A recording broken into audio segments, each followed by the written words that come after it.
இல்லை டெங்கு இப்போ கண்ட்ரோலாக இருக்குங்க. எல்லா உள்ளாட்சி அமைப்புகளுக்கும் நம்ம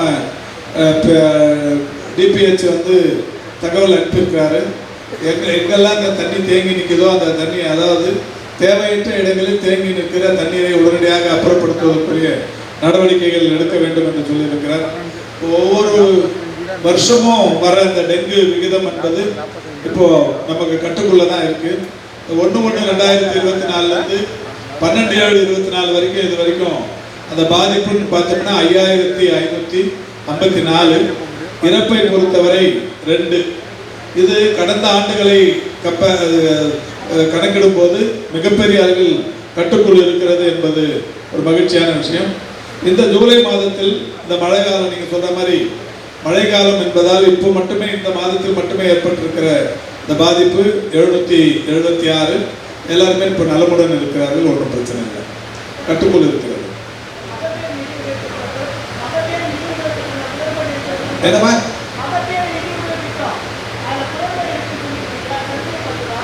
இல்லை குளறுபடினா நிதி கொடுக்கறதுல குளறுபடி இல்லை.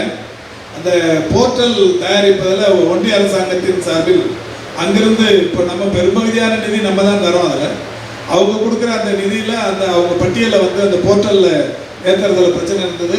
அது சம்மந்தமாக இப்போ ஒரு 4-5 தடவை நம்ம டிபிஎஸ் சார்பில் அங்கே ஒன்றிய அரசோட போய் பேசி ஒரு முடிவுக்கு வந்து இப்போ சரியாகி கொண்டிருக்கிறது. இப்போ அதுக்கப்புறமா இப்போ இது வரைக்கும் ஒரு 150 கோடி டிஸ்போசல் ஆகிருக்கு. படிப்படியாக எல்லாருக்குமே போய் சேர்க்கிறோம்.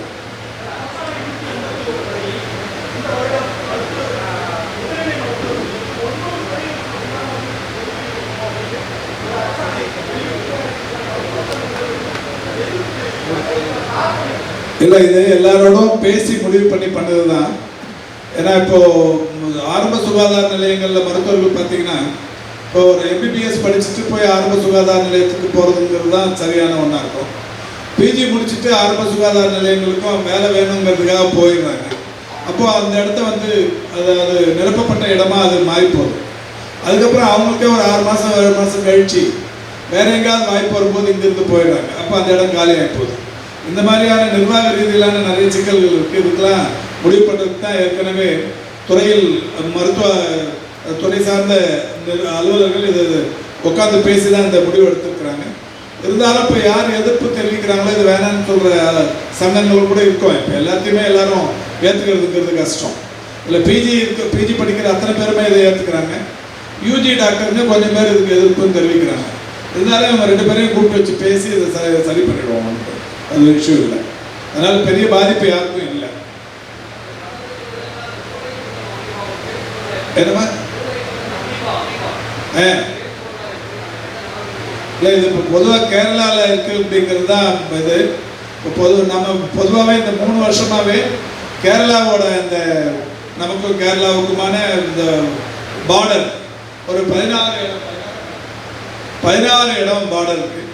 16 இடத்துலையும் தொடர்ச்சியாக நம்ம ஆரம்பத்திலேருந்து எப்போ இந்த கொரோனா பேரிடர் காலத்திலிருந்து அங்கே செக் போஸ்ட்டுகளில் நம்ம மருத்துவ அலுவலர்கள் பொது சுகாதாரத்துறையை சேர்ந்தவர்கள் இந்த கண்காணிப்பு பணியில் ஈடுபட்டிருக்காங்க. அந்த வகையில் தொடர்ந்து கண்காணிக்கப்படுகிறது.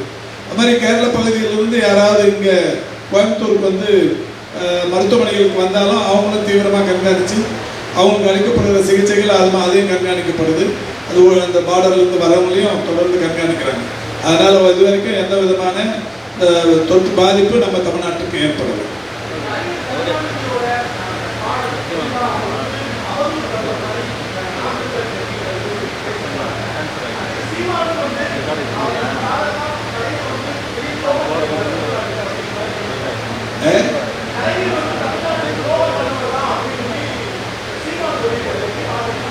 கலைஞரை பற்றி சீமான் பேசிய ஆடியோ வீடியோ எல்லாம் எங்கள் இருக்கு. அதை அவர்களே போட்டு காட்டி யார் துரோகம் பண்ணாங்கன்றதை தெளிவுபடுத்திக்கலாம். பாதகம் செய்பவரை கண்டால் நாம் பயங்கொள்ளலாகாது பாப்பா. மோதி மிதித்து விடு பாப்பா, அவர் முகத்தில் உமிழ்ந்து விடு பாப்பா. அண்மை செய்திகளை உடனுக்குடன் தெரிந்து கொள்ள இணைந்திருங்கள் இயம்நாடு தொலைக்காட்சியுடன்.